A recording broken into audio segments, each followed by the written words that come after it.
అవునన్నా. వాళ్ళని నమ్మడానికి మనకి కరెక్ట్‌గా ఇది లేదు. వాళ్ళు ఏమైనా ఎప్పుడు అటాక్ చేస్తారో కూడా తెలీదు. నమ్మడం ఎందుకు? ఆల్రెడీ మనం చూస్తూనే ఉన్నాం కదా! నమ్మరాదు. ఎందుకంటే ఆ రోజు నాడు ట్రంప్ గారు గూడా అది మన ఇండియా వాళ్ళు నమ్మితే మాత్రం మనం మూర్ఖులమే. అన్న హాయ్ అన్న. హాయ్ అన్న. సో ఇప్పుడు ఇండియా పాకిస్తాన్ రెండు దేశాల మధ్య ఒక ఒప్పందం జరిగింది, యుద్ధం అనేది ఆపేస్తామని అనుకున్నారు. సో ఇప్పుడు చాలా మంది దేశ ప్రజలు ఏమంటున్నారంటే పాకిస్తాన్ నమ్మేది లేదు, ఎప్పుడైనా మళ్ళీ అటాక్ చేస్తారు అంటున్నారు. సో మీ ఒపీనియన్ ఏంటి? అవునన్నా. వాళ్ళని నమ్మడానికి మనకి కరెక్ట్‌గా ఇది లేదు. వాళ్ళు ఏమైనా ఎప్పుడు అటాక్ చేస్తారో కూడా తెలీదు. వాళ్ళు నమ్మించినట్టే మనల్ని చూస్తారు. తర్వాత అటాక్ అనేది మన మీదకే చేస్తారు. అది చేయడం అనేది మనం సరిగ్గా మన ఇండియన్ ఆర్మీని పొజిషన్‌లో ఉంచాలి. అన్న ఇప్పుడు పాకిస్తాన్ వాళ్ళు చేసినటువంటి ఆ దాడిలో ఎంతమంది, ఇప్పుడు 28 మంది వరకు సాధారణ ప్రజలు కానీ, రీసెంట్ గా మనకు ఒక మురళీ నాయక్ గారు చనిపోవడం జరిగింది, జవాన్ గారు. సో ఆర్మీ వాళ్ళ గురించి ఏం చెప్తారు? ఆర్మీ వాళ్ళు అనేది మన ఇండియన్ ఆర్మీ అనేది చాలా దృఢమైన ఆర్మీ. అందులో వాళ్ళు చంపేశామనుకొని వెనక్కి తిరిగి వెళ్ళిపోయేసరికి వాళ్ళు ఒకలో ఉండి అవి వెనక నుంచి కాల్చడం అనేది మన తెలుగు అమరవీరుడు మురళీ నాయక్ చనిపోవడం వల్ల చాలా చాలా ఇండియన్ అందరికీ బాధలాగా ఉంది. ఓకే అన్న, యాజ్ ఏ ఇండియన్ గా పాకిస్తాన్ ఉగ్రవాదులకు కానీ పాకిస్తాన్ దేశానికి కానీ చెప్పాలనుకుంటే ఏం చెప్తారు? ఇండియన్గా అంటే పాకిస్తాన్ అనేది చాలా నీచమైన దేశం. వాళ్ళు ఎప్పుడు ఉగ్రవాదులు పెంచి పోషిస్తారు. అది అనేది మన ఇండియా మీదకి వాళ్ళు ఎప్పుడైనా అటాక్ చేయొచ్చు. నమ్మడం ఎందుకు? ఆల్రెడీ మనం చూస్తూనే ఉన్నాం కదా!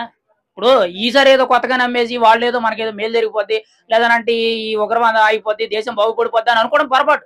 ఎందుకంటే గత 70-80 ఏళ్ళ నుంచి కూడా పాకిస్తాన్ వక్ర బుద్ధి ఎలా ఉందని చేసి మనం చూసాం.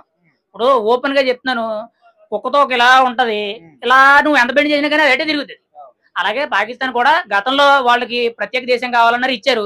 ఆ తర్వాత సరిపోలేదని చెప్పి ఇక్కడ కొంతమంది స్లీపర్ సెల్స్ పెట్టుకొని మన మీద ఎక్కడ పడితే అక్కడ హైదరాబాద్ లో కానీ, పంజాబ్ లో కానీ, ఢిల్లీలో కానీ, ముంబైలో కానీ ఎక్కడ దొరికితే అక్కడ బాంబ్ బ్లాస్టులు చేస్తుంది. మరి ప్రత్యేక దేశం వచ్చినప్పుడు కూడా ఎందుకు దాడి చేస్తుంది?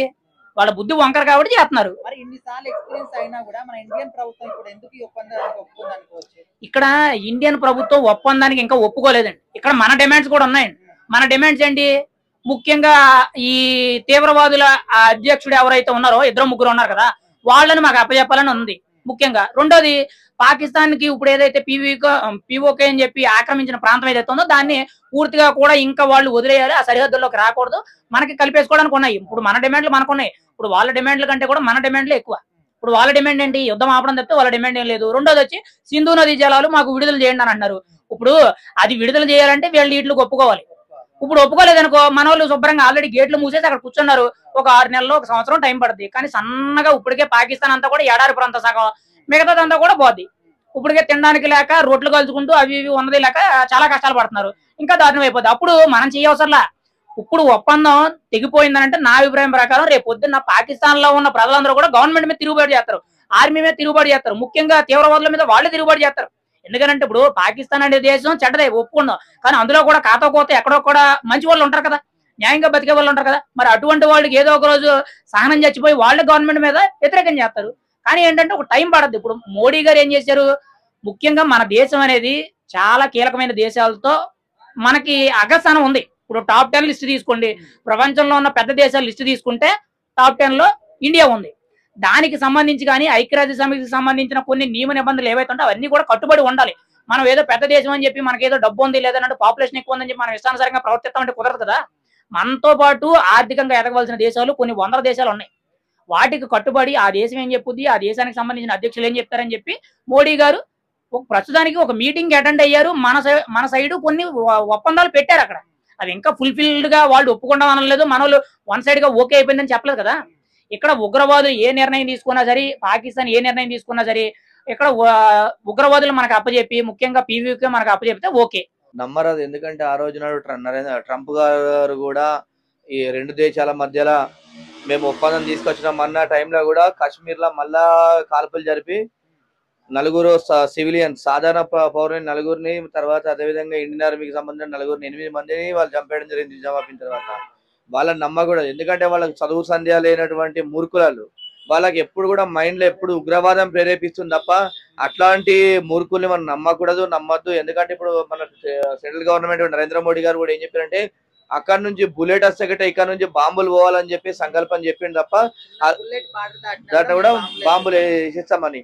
ఎప్పటికైనా కూడా వాళ్ళని నమ్మద్దు, వాళ్ళ మాటలు నమ్మద్దు. ఎందుకంటే వాడు ఒక పెద్ద దేశమైనటువంటి అమెరికా అధ్యక్షుడు చెప్పి మేము ఒప్పందం చేసినప్పుడు ఆ మాట కూడా కట్టుబడి లేని మనిషిని ఇప్పుడు వాడు యుద్ధం జరుగుతున్న టైంలోనే మాట కట్టుబడి లేనప్పుడు ఇప్పుడు ఉంటాడని చెప్పేసి నమ్ముతాం. అంటే ఖచ్చితంగా ఇప్పుడు మన ఇండియన్ ఆర్మీ చేసినటువంటి దాడికి భయపడి ఇలాంటి ఒక ఒప్పందం చేసుకున్నామని తాత్కాలికంగా చెప్పారనుకో వాస్తవం. ఎందుకంటే వాళ్ళు అక్కడ ఆ దేశంలో చూసుకుంటే గిట్ట వాళ్ళు ఓడిపోయి అక్కడ దేశంలో ప్రజలు తిరగబడే సమయం వచ్చింది కాబట్టి మేము గెలిచినామని చెప్పేసి సంబరాలు చేసుకుంటారు. ఇవాళ భారతదేశానికి భయపడే వాళ్ళు ఆ విధంగా చేసిరు.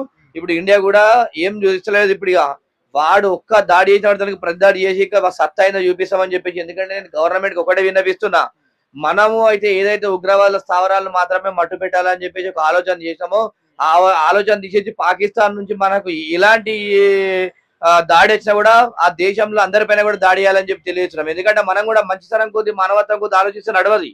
ఎందుకంటే మనం ఏంటంటే సాధారణ ప్రజల్ని ఎందుకు ఇబ్బంది పెట్టడం చూస్తే అక్కడ ఆడ ఉగ్రవాదులు అయినా కంటే సాధారణ ప్రజలు కూడా అంతే. అలా మైండ్ సెట్ ఉగ్రవాదం టైప్ ఉంది ప్రజలు కూడా. మన ఇండియన్ ఆర్మీ వాళ్ళు ఓన్లీ ఉగ్ర స్థావరాల మీద అటాక్ చేస్తారు, కానీ వాళ్ళు సాధారణ ప్రజల్ని కానీ ఆర్మీని కూడా టార్గెట్ చేస్తున్నారు. సో రీసెంట్ గా మనకు మురళీ నాయక్ గారు చనిపోయారు. అవును, ఆర్మీ గురించి ఏం చెప్తారు? ఇండియన్ ఆర్మీ చాలా స్ట్రాంగ్ ఉంది. మన దేశంలో ఉన్నటువంటి ఇండియన్ ఆర్మీకి అందరూ కూడా సపోర్ట్ చేయాలి. ఇలా ఇండియన్ ఆర్మీ ఎంత మందిని వచ్చినా కూడా పాకిస్తాన్ ఉన్నటువంటి మిలిటరీని కానీ ఉగ్రవాదులు కానీ అందరినీ తిప్పికొట్టి ఇలా భారతదేశానికి సత్తా సాటింది కాబట్టి కంపల్సరీ ఇలా ఇండియన్ ఆర్మీ సత్తా చాలా నెంబర్ 1 ప్రపంచ దేశాలు కూడా ఇండియన్ ఆర్మీ స్ట్రాంగ్ ఉందని చెప్పేసి చెప్తున్నారు. కాబట్టి మన భారతదేశ పౌరులు కూడా అందరూ కూడా ఆర్మీకి సపోర్ట్ చేయాలి, ఆర్మీకి కూడా విరాళం కూడా ఇవ్వాలని చెప్పేసి మనస్ఫూర్తిగా కోరుకుంటున్నాను. అది మన ఇండియా వాళ్ళు నమ్మితే మాత్రం మన మూర్ఖులమే. ఎందుకంటే పాకి నా కొడుకులు మంచోళ్ళు కాదు, తల్లు పాలు తాగి పన్ను మీద తన్నే టైప్ నా కొడుకులు అన్నమాట. బట్ వాళ్ళు ఎక్కడ కనబడితే చంపేయాలన్నమాట. అలా రూల్స్ పెట్టుకుంటే మనం బాగుపడతాం. లేకపోతే ఇప్పుడు బయట జరిగింది 21 మంది 23 చనిపోయి చెప్తున్నారు అన్నమాట. ఇప్పుడు రేపు మన ఫ్యామిలీతో వస్తే అప్పుడు మీద శాంతంగా ఉండలేము కదా. కాబట్టి మనం యుద్ధం చెయ్యాలి. అంటే శాంతంగా ఉండడం మంచిది కదా. ఈ విధంగా యుద్ధాలు చేస్తే దేశాలే పాడైపోతాయని కూడా కొంతమంది అంటున్నారు. అంటే వాళ్ళ దేశం మీదకి వెళ్ళదు ప్రాబ్లం. ఇది మన దేశం వచ్చింది కాబట్టి మన ప్రాబ్లం తెలుసు కాబట్టి అది మనకు తెలుసు ఆ విషయం. అంటే వాళ్ళ దేశం మీద రాదు కాబట్టి వాళ్ళు ఎలాగైనా సరే ఆ శాంతి అని చెప్తారు. కానీ మనం అనుభవించాం కాబట్టి మనకు నొప్పి మనం తెలుస్తుంది కాబట్టి దాని తగ్గ మనం ఫైర్ అవ్వాలి.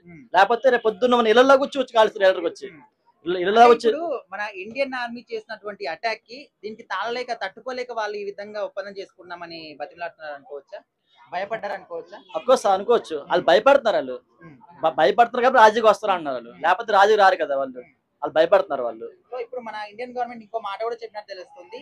మన బార్డర్ దాటి ఒక్క బుల్లెట్ పాకిస్తాన్ యువతలకు వచ్చినా కూడా ఖచ్చితంగా దేశం మొత్తాన్ని కూడా లేపేస్తామని చెప్పినట్టు తెలుస్తుంది. సో ఇది కరెక్ట్ అయిన డిసిషన్ అనుకుంటున్నాను. అది జరగాలన్నది, అది జరగాలి. అలా జరిగితే కదా మనకు బాగుంటది. ఇప్పుడు చనివేస్తే రేపొద్దున ఇంటికి వచ్చి కాలుస్తారు, ఇంటికి అందరం చంపేస్తారు. ఇప్పుడు మన ఐకమత్యం ఉండి మన హిందువులు అందరూ కలిసేసి పాకిస్తాన్ ఉన్న ముస్లిమ్స్ వాళ్ళు వేసేస్తాం అనుకో, మనకు కూడా రేపొద్దున్న శ్వాసకి బతకాలన్నమాట. లేకపోతే ముందు కూడా మన ఇండియా వెనకబడిపోతుంది అన్నమాట. ఇంకా వాళ్ళు వచ్చేసి ఇదే మన పాకిస్తాన్ అంటారు. అప్పుడు మనం ఏం పీకుదాం? అప్పుడు మనం ఏం పీకలేం కదా. అప్పుడు మీది ఇండియా కదా, మాది ఇండియా వచ్చి అడుగుతారు. మనం ఏం చేయగలం? అప్పుడు మనం చేసింది ఏమీ లేదు. ఇప్పుడే మనం ఎదుర్కొంటే రేపొద్దున్న కళ్ళు మూసుకొని నిద్రపోవచ్చు ఇంట్లో, ఎవరి ఇంట్లో వాళ్ళు. ఓకేనా? పాకిస్తాన్ జరిపిన కాల్పుల్లో కొంతమంది అమాయకమైన ప్రజలు చనిపోయారు. రీసెంట్ గా మనకు మురళీ నాయక్ కూడా చనిపోవడం జరిగింది, వీర జవాన్. సో మన జవాన్ల గురించి ఏం చెప్తారు మీరు? ఆర్మీ గురించి జవాన్ గురించి చెప్పంటే ఇప్పుడు మనం సినిమాలో ఆ హీరో అంటాం. రియల్ హీరో అంటే వాళ్ళకి సెల్యూట్ కొట్టాలన్నమాట. బట్ మన సినిమా వాళ్ళ గురించి ఇలా గొప్పగా చూసుకుంటారు మన యూత్ అనేవాళ్ళు. వాళ్ళంటి వాళ్ళకి ఎంకరేజ్ చేస్తే వాళ్ళు ఇంకా ఉత్సాహం వస్తుంది అన్నమాట. ఆ విధంగా ఉంటారు కోరుకున్నమాట.